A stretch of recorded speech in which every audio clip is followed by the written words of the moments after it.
Tout a commencé par une instruction confidentielle.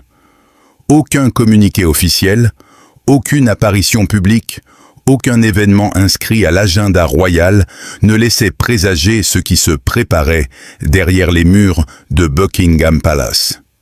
Pourtant, dans les cercles les plus proches de la couronne, une rumeur inhabituelle commençait à prendre forme. Au cœur de cette affaire se trouvait un objet dont la valeur dépassait largement celle des pierres précieuses qui le composent. Un célèbre diadème de rubis associé depuis longtemps à la reine Camilla. Pendant des années, ce joyau a symbolisé son statut, sa légitimité et sa place au sein de la famille royale. Mais soudainement, selon plusieurs sources proches des milieux royaux, son avenir aurait fait l'objet d'un réexamen discret, mais particulièrement sérieux. Ce qui intrigue les observateurs n'est pas seulement l'existence de cette discussion, c'est le niveau exceptionnel de confidentialité qui l'a entouré. Lorsque des conseillers de haut rang sont convoqués à huis clos, lorsque des archives historiques sont réexaminées, lorsque des inventaires patrimoniaux sont passés au peigne fin, et que le prince William modifie discrètement son emploi du temps, les spécialistes de la monarchie savent qu'il ne s'agit jamais d'un simple détail protocolaire. Dans l'univers royal britannique, les bijoux ne sont pas de simples accessoires. Ils constituent un langage silencieux, mais extraordinairement puissant. Chaque couronne, chaque collier, chaque diadème raconte une histoire de succession, de légitimité et d'influence. Les joyaux royaux ne sont jamais attribués au hasard. Leur utilisation reflète souvent les priorités stratégiques de la monarchie et les orientations qu'elle souhaite transmettre aux générations futures. C'est précisément pour cette raison que les rumeurs concernant un éventuel transfert du diadème de rubis ont provoqué une onde de choc dans les cercles royaux. Très vite, un nom a commencé à apparaître dans les conversations, celui de la princesse Charlotte. À première vue, cette hypothèse pouvait sembler surprenante. Charlotte demeure encore une jeune princesse, protégée des responsabilités institutionnelles qui pèsent déjà sur certains membres adultes de la famille royale. Pourtant, les analystes de la monarchie voient dans cette possibilité un signal d'une portée considérable. Car il ne s'agirait pas simplement d'un héritage, il s'agirait d'un message. Depuis plusieurs années, la monarchie britannique traverse une période de transition complexe.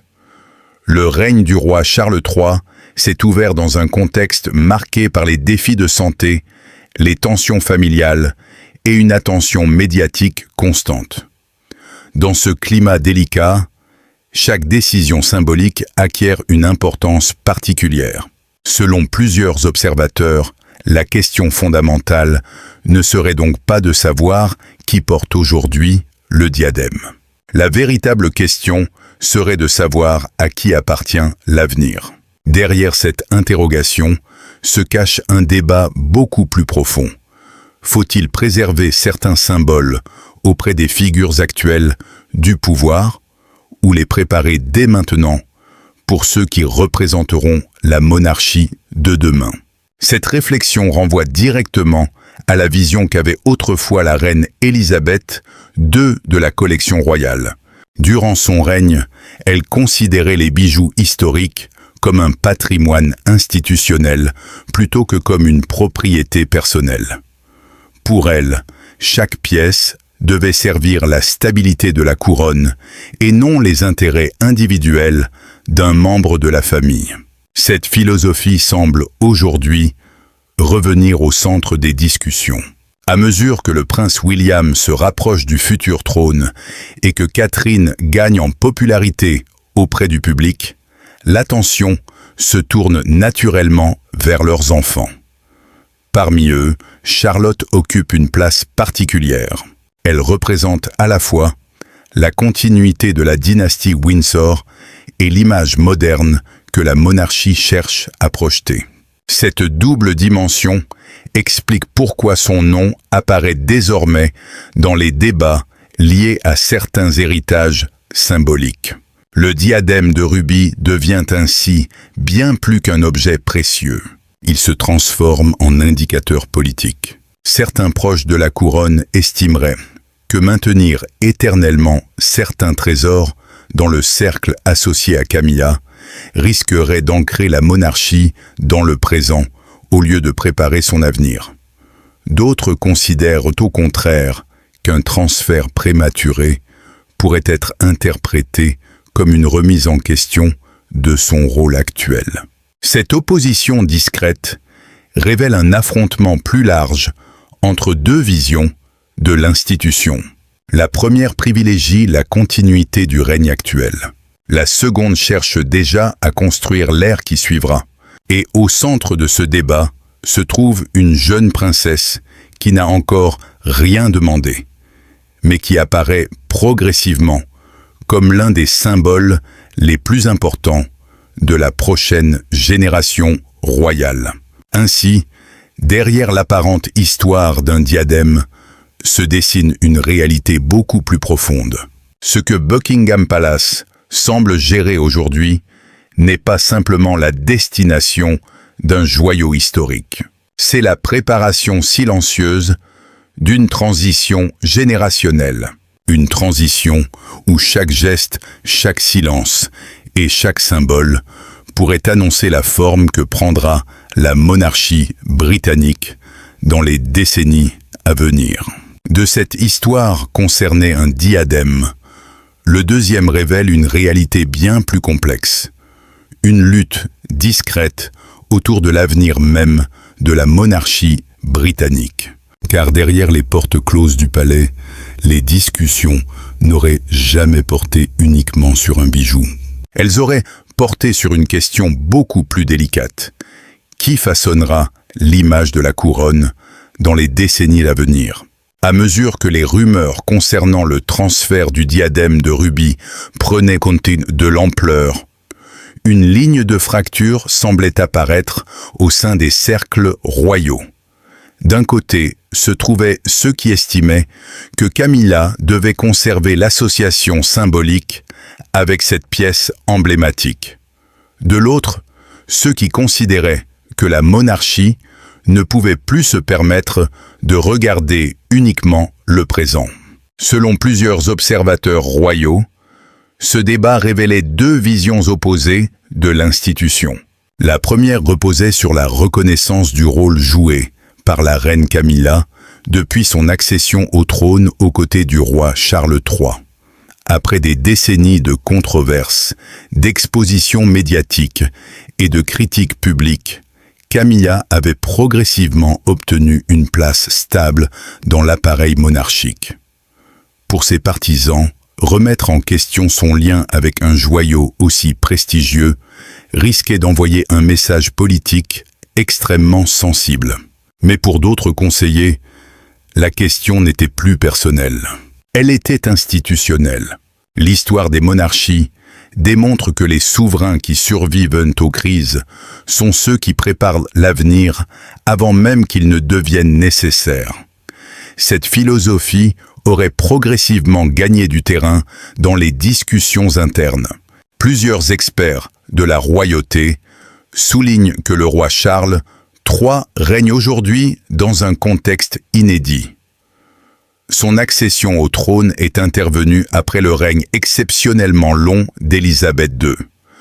Son âge, les inquiétudes liées à sa santé et les transformations rapides de la société britannique imposent à la couronne une réflexion permanente sur sa continuité.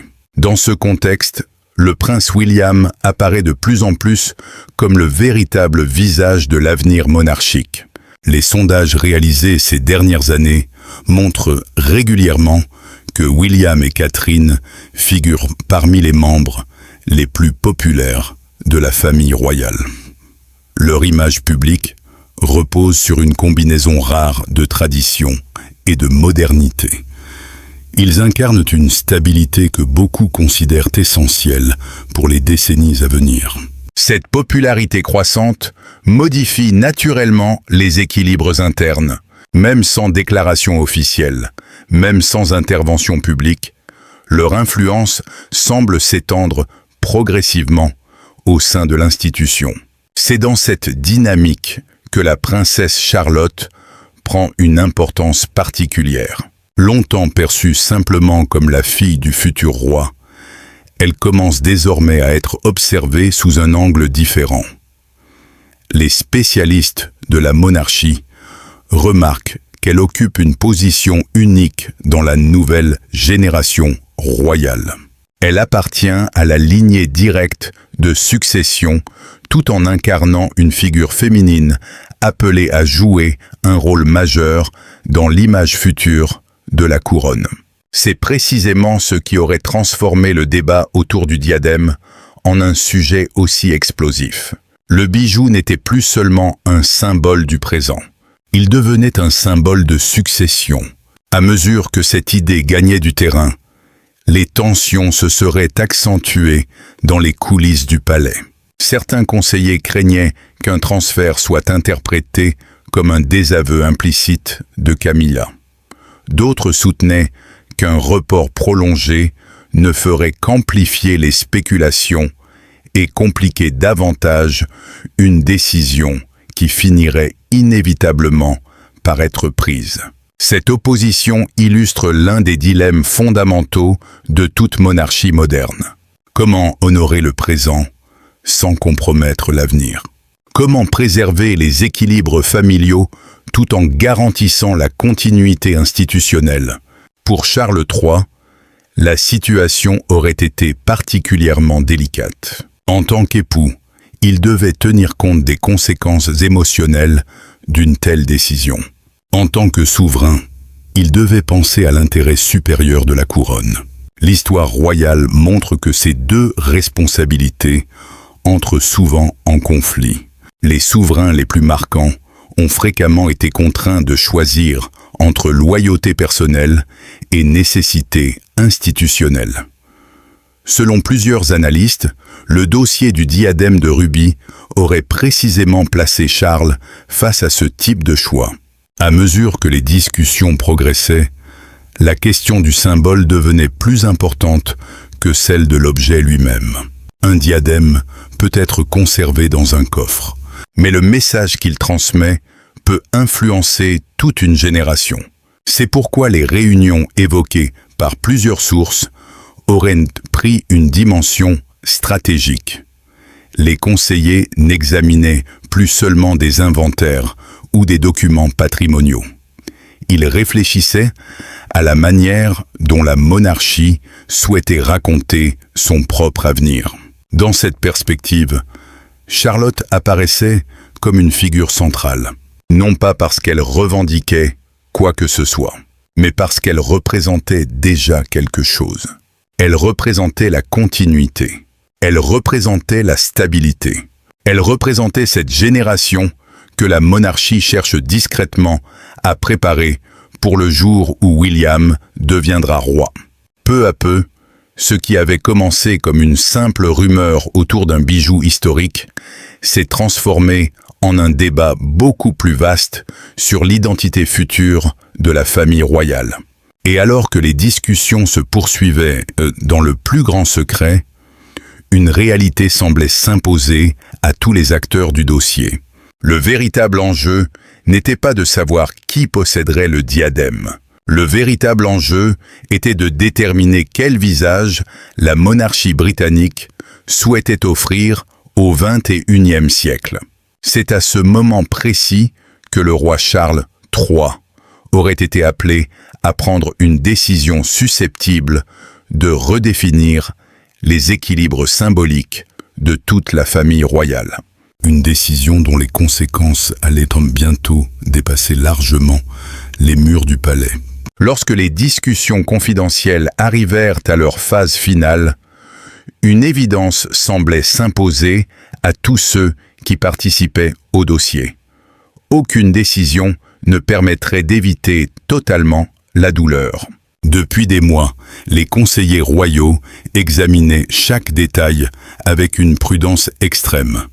Les documents historiques avaient encore été consultés. Les précédents protocolaires avaient donc été étudiés. Les implications symboliques avaient donc été analysées sous tous les angles possibles. Mais malgré toute cette préparation, une vérité demeurait. Le roi Charles III allait devoir choisir. Et parfois, dans l'histoire des monarchies, choisir signifie inévitablement décevoir une partie de ceux que l'on aime. Selon plusieurs observateurs du monde royal, c'est précisément ce qui aurait donné à cette affaire une dimension aussi profondément humaine. Car derrière les titres, les couronnes et les traditions séculaires, il existe aussi des émotions. Il existe des liens familiaux. Il existe des blessures. Et il existe des sacrifices. Pour Charles III, la situation aurait représenté l'un des dilemmes les plus complexes de son règne. Pendant des décennies, Camilla a partagé avec lui les années les plus difficiles de sa vie publique. Elle a traversé les critiques, les scandales médiatiques, les controverses liées à son passé et les attaques constantes d'une partie de l'opinion publique britannique. Peu à peu, elle a réussi à construire sa place au sein de l'institution. Une place longtemps contestée. Une place finalement reconnue. C'est précisément pour cette raison que tout changement concernant un symbole aussi important que le diadème de rubis ne pouvait être perçu comme un simple ajustement administratif. Pour certains membres de l'entourage royal, cette évolution risquait d'être interprétée comme le signe que l'ère Camilla commençait progressivement à perdre de son influence, même si aucun responsable du palais ne l'aurait jamais formulé ainsi publiquement. Mais dans le même temps, Charles III devait regarder plus loin, beaucoup plus loin. Un souverain ne gouverne pas uniquement pour son présent. Il gouverne également pour ceux qui lui succéderont. Cette responsabilité constitue probablement l'aspect le plus difficile de la fonction royale. Les décisions les plus importantes ne concernent pas toujours le présent. Elles concernent souvent un avenir que le souverain lui-même ne verra peut-être jamais pleinement. C'est ici que la figure de la princesse Charlotte prend toute son importance. Depuis plusieurs années, les spécialistes de la monarchie observent avec attention la place grandissante qu'elle occupe dans l'imaginaire collectif britannique. Contrairement à certaines figures royales du passé, Charlotte grandit dans un contexte profondément différent. Elle appartient à une génération confrontée aux réseaux sociaux, à une médiatisation permanente et à des attentes publiques sans précédent.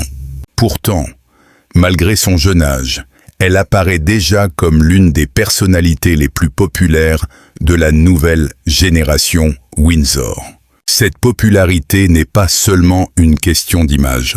Elle est devenue un élément stratégique, car les monarchies modernes survivent en grande partie grâce à leur capacité à maintenir un lien émotionnel avec la population. Et Charlotte semble incarner naturellement ce lien. C'est pourquoi de nombreux observateurs considèrent que le véritable message de cette affaire dépasse largement le cadre d'un héritage matériel. Le diadème n'est qu'un symbole.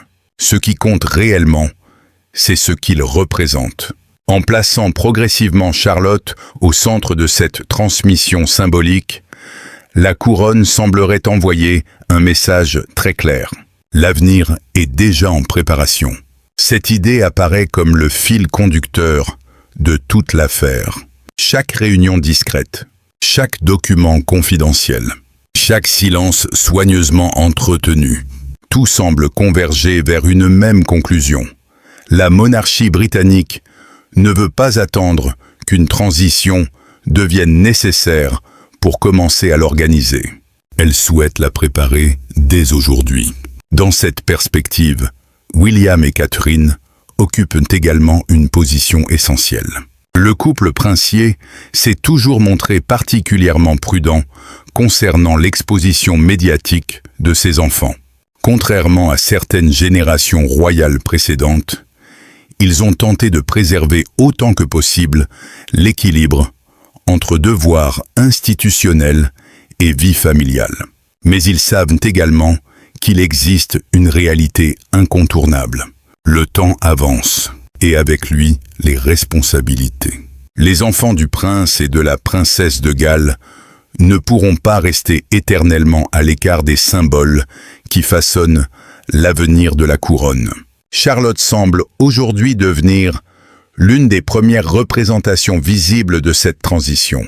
Non pas à travers des discours, non pas à travers des annonces officielles, mais à travers le langage silencieux que la monarchie maîtrise depuis des siècles.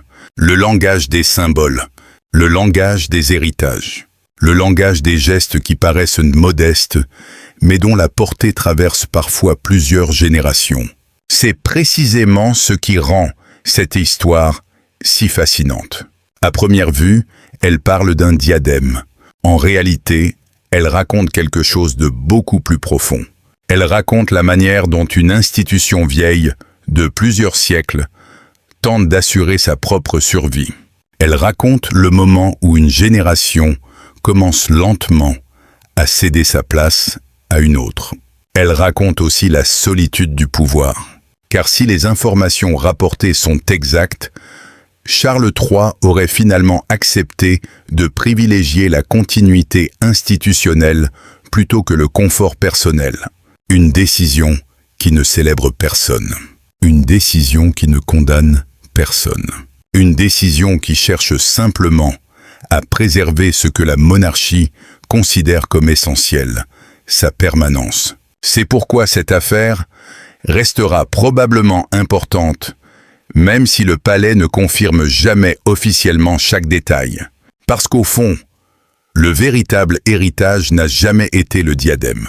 Le véritable héritage est la responsabilité qu'il symbolise. Pour Camilla, ce joyau représentait la reconnaissance d'un parcours complexe et souvent douloureux. Pour Charlotte, il représente une mission encore invisible, mais déjà présente. La mission de porter un jour une partie de l'histoire britannique sur ses épaules. Et c'est là que réside toute la puissance émotionnelle de cette histoire. Une femme voit progressivement son chapitre se refermer. Une jeune princesse voit le sien commencer à s'écrire. Entre les deux se tient un roi confronté à l'épreuve la plus ancienne de toutes les monarchies. Choisir non pas ce qui est le plus confortable aujourd'hui, mais ce qui lui semble le plus nécessaire pour demain. Ainsi, ce qui avait commencé comme une simple rumeur de palais s'est transformé en une réflexion beaucoup plus vaste sur le temps, l'héritage et la transmission. Car lorsque la monarchie déplace un symbole, elle ne déplace jamais uniquement un objet. Elle déplace une partie de son histoire. Elle déplace une partie de sa mémoire. Et parfois, sans prononcer un seul mot, elle révèle déjà le visage de son futur. Et tandis que l'histoire continue de s'écrire derrière les murs du palais, une chose demeure certaine. Les plus grands tournants de la monarchie ne commencent pas toujours par une annonce officielle. Ils naissent souvent dans le silence, dans les symboles, dans ces décisions discrètes qui révèlent peu à peu le visage de l'avenir. L'affaire du diadème de rubis nous rappelle que derrière chaque tradition se cache une stratégie. Derrière chaque héritage se cache une responsabilité. Et derrière chaque membre de la famille royale se joue parfois une bataille invisible entre le passé et le futur. Mais cette histoire n'est sans doute qu'un chapitre, parmi tant d'autres, dans l'évolution fascinante de la monarchie britannique. Alors, si vous aimez les enquêtes royales, les révélations exclusives, les analyses approfondies sur les grandes familles royales du monde et les secrets cachés derrière les événements qui font la une de l'actualité, n'oubliez pas de vous abonner à la chaîne dès maintenant. Activez également la cloche de notification pour ne manquer aucune de nos prochaines vidéos. Chaque semaine, nous vous proposons des reportages détaillés, des analyses inédites et des histoires captivantes que les médias traditionnels n'expliquent pas toujours en profondeur. Dites-nous également dans les commentaires votre opinion sur cette affaire. Pensez-vous que le diadème de rubis devrait un jour revenir à la princesse Charlotte? Ou estimez-vous qu'il devrait rester associé à la reine Camilla? Votre avis nous intéresse énormément. Merci de votre fidélité. Merci d'avoir regardé cette vidéo jusqu'au bout et nous nous retrouvons très bientôt pour une nouvelle enquête au cœur des secrets les mieux gardés de la royauté.